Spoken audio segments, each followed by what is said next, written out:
Philippe Rio, maire de Grigny, ville de 30 000 habitants dans le sud-est de la région parisienne, à 30 km de Paris.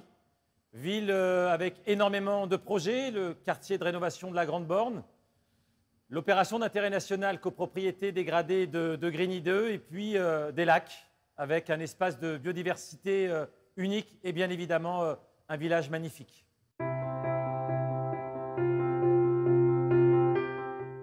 Le projet de géothermie à Grigny est relativement simple. Nous ne savions pas que c'était impossible, alors nous l'avons fait. Tout simplement parce que, bien avant que le mot résilience et vulnérabilité viennent dans le vocabulaire des décideurs politiques, en 2012-2013, tout simplement, le chauffage à Grigny devait être coupé en raison des impayés.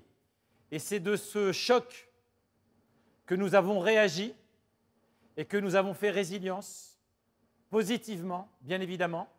Après la peur, après la crainte, nous avons réagi collectivement et nous avons inventé ce projet qui, aujourd'hui, nous permet d'économiser 15 000 tonnes de CO2 par an dans l'atmosphère et de réduire la facture énergétique de 25 %. Les fragilités sociales vécues par les habitants de Grigny ont eu pour conséquence des impayés de charges de chauffage et d'eau chaude sanitaire.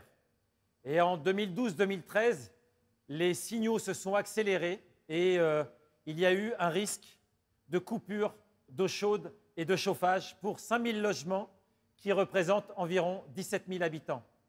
Et de cette situation anxiogène, dramatique, nous avons accéléré une petite idée qui était dans notre esprit de transformer une chaufferie à gaz, à énergie fossile, très chère, à la transformer donc en géothermie, énergie renouvelable, à un tarif supportable par les habitants. C'est le pari que nous avons réussi, qui naît donc d'un choc et qui est aujourd'hui une réalité très positive pour l'ensemble des habitants, mais aussi les équipements publics.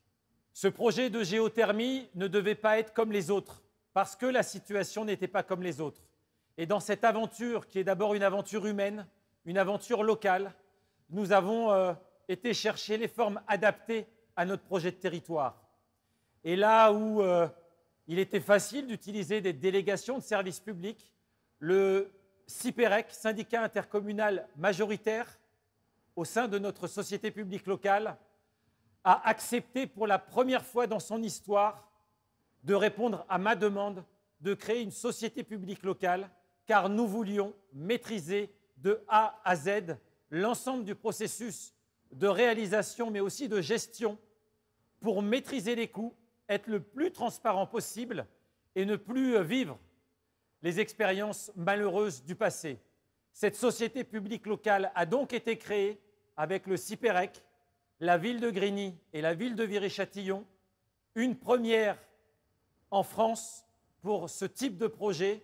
Et aujourd'hui, nous pouvons dire que nous faisons modèle, puisqu'il y a en projet la réalisation de 2 autres outils de ce type-là. Il y a actuellement en gestation 2 autres SPL sur le même modèle que celui de Grigny, parce que véritablement, pour des projets d'énergie locale, de maîtrise publique locale, l'expérience grignoise est une expérience réussie.